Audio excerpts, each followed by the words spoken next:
On the morning of 8th January 2018, the prevailing northeast monsoon, aggravated by development of a Sumatra squall, gave rise to intense rainfall across several parts of Singapore. The highest recorded total rainfall in that morning was 118.8 millimeters.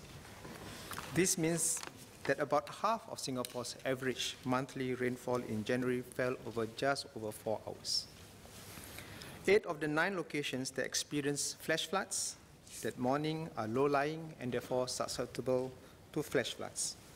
2 of these, Tampines Road, opposite Jalan Teliti, and Arumugam Road, have a history of flash floods. PUB is already carrying out drainage improvement works in these 8 locations to enable the drains there to discharge more water in a shorter time when completed. During drainage improvement works, PUB ensures that the drainage capacity of the area is maintained at the original level before works commence.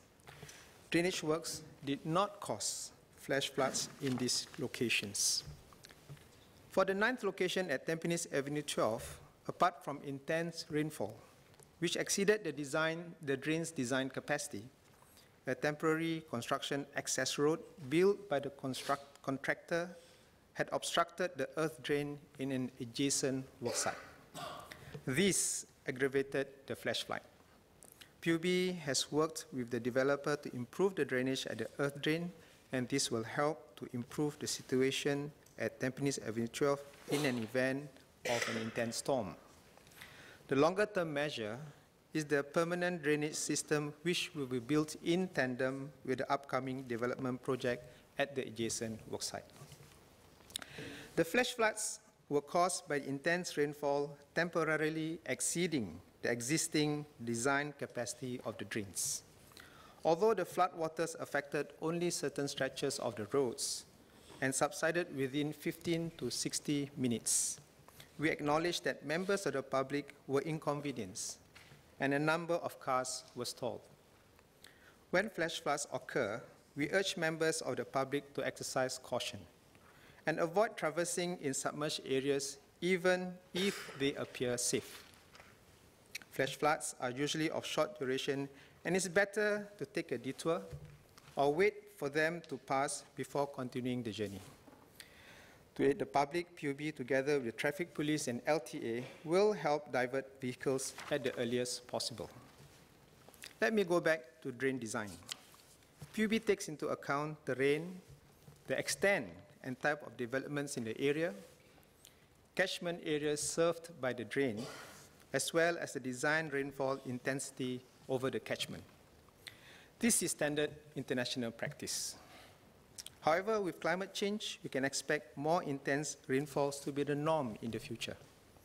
A study by the Potsdam Institute for Climate Impact Research found that flood risk from rainfall changes will increase in the next 2 to 3 decades due to global warming from greenhouse gases already emitted into the atmosphere. The need for adaptation is significant, even in countries with good infrastructures like Singapore. To prepare for this, PUB has raised the drainage design standards since 2011 so that our drains can handle up to 45% higher rainfall intensities. These new standards were endorsed in 2012 by a drainage expert panel comprising local and international specialists. Since 2012, PUB has commenced and completed drainage improvements works at 327 locations. There are another 73 locations undergoing similar works, with 22 more planned this year. The government has invested $1.2 billion on these works and has set aside another $500 million for the next 2 to 3 years.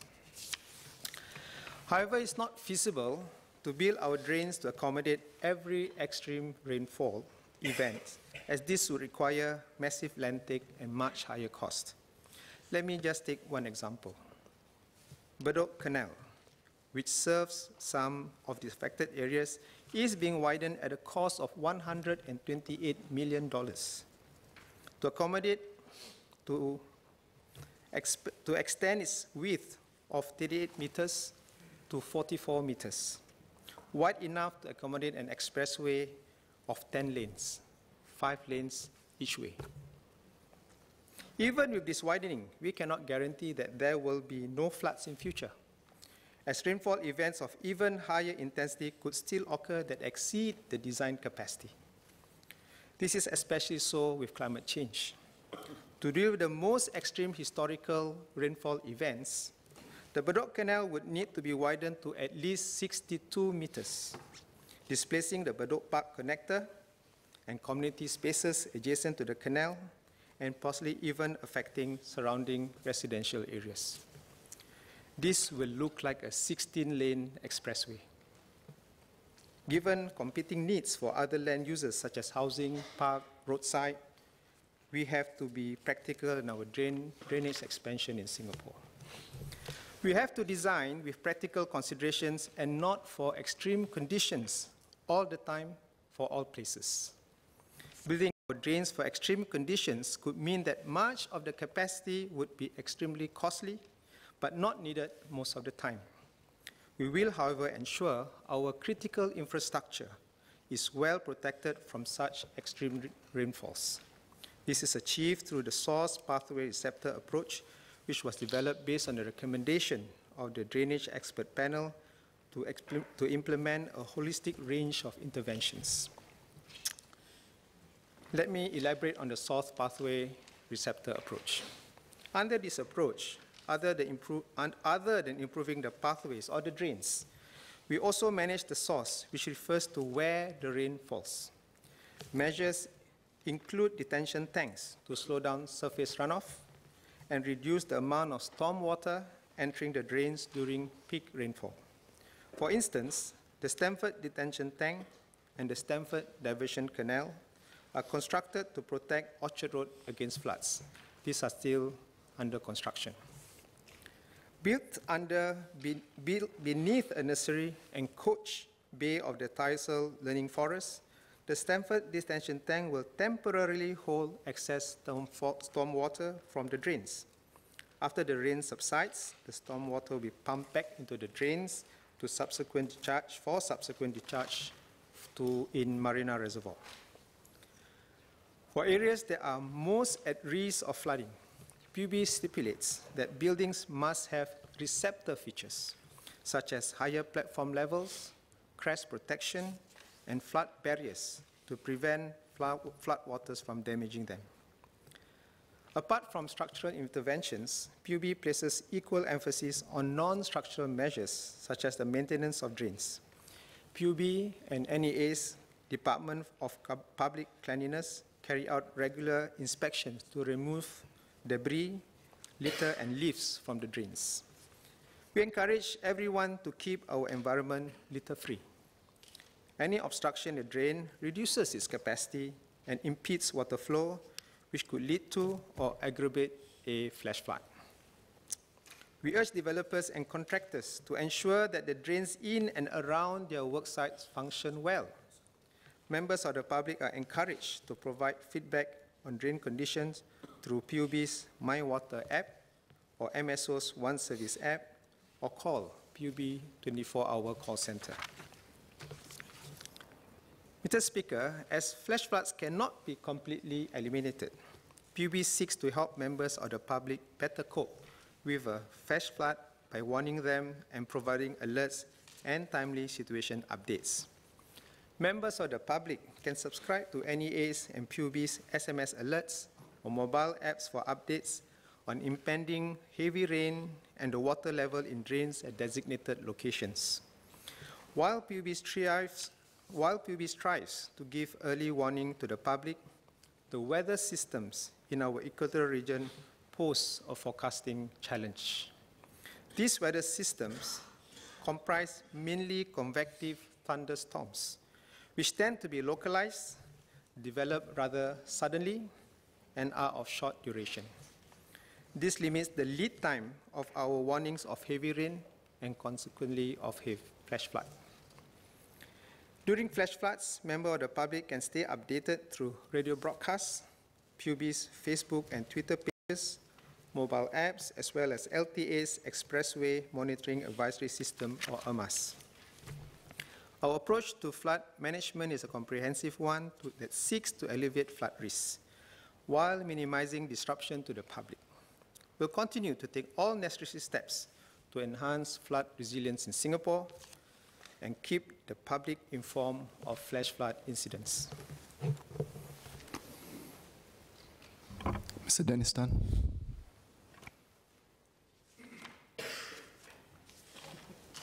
Thank you, Speaker. I thank the Minister for his answer to the question. Just one supplementary question. In respect of the measures for the 8 out of 9 locations in the eastern part of Singapore that the Minister mentioned that will be taken or undergoing, how soon will these measures be completed? Thank you.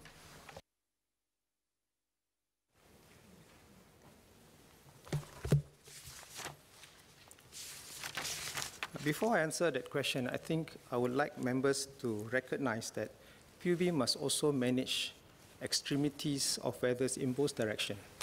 We have to take care of intense drought, prolonged drought, that challenges that may affect our water supply. At the same time, take care of extreme weather from rain in more intensity, higher intensity, more frequent, that will affect floods. And therefore, when we talk about floods, we must also remember to ask questions about the other extreme. What should we do and how much resources we have for both extremities? Climate change actually has brought extreme weather conditions in many parts of the world.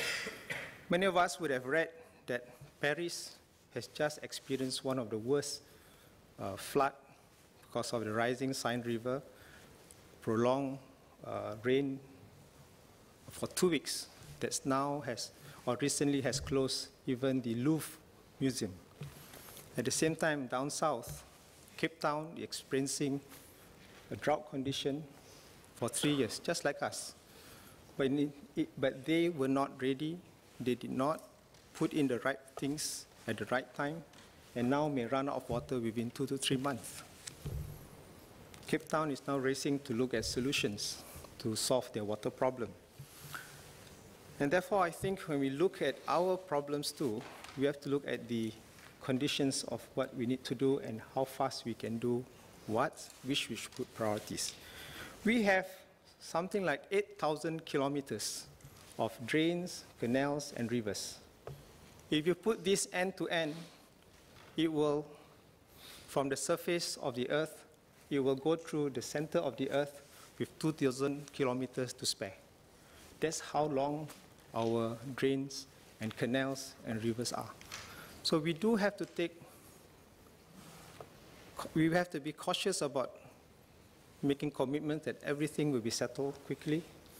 We also have to ensure that drains are not the only one that will solve the problem.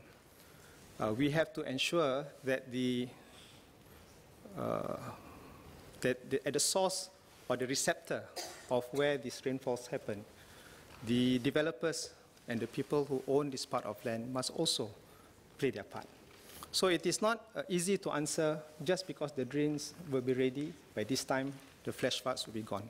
For example, right now, there are about 500 submissions for plan to do retention tanks for those developments above 0.2 hectares. Of these, only 138 have been completed. Now we think together with the drain and the receptor source channel completion of all the projects there, we will have a better chance of avoiding the flash flood. But like I said, it is impossible to totally eliminate them because this will occur.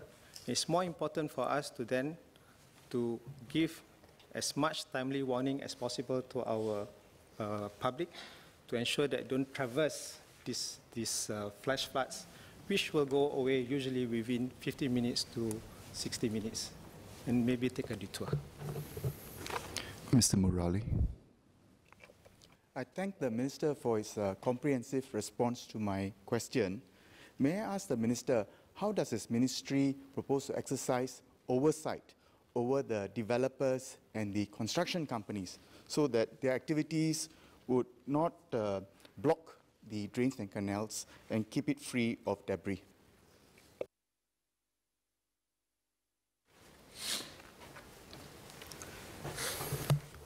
contractors, in preparing the site, have to submit to PUB their plans for diverting drains, for keeping the original drain design for taking away the water from the site intact, so that should rainfall for the design capacity of the drain, it will not affect the surrounding areas.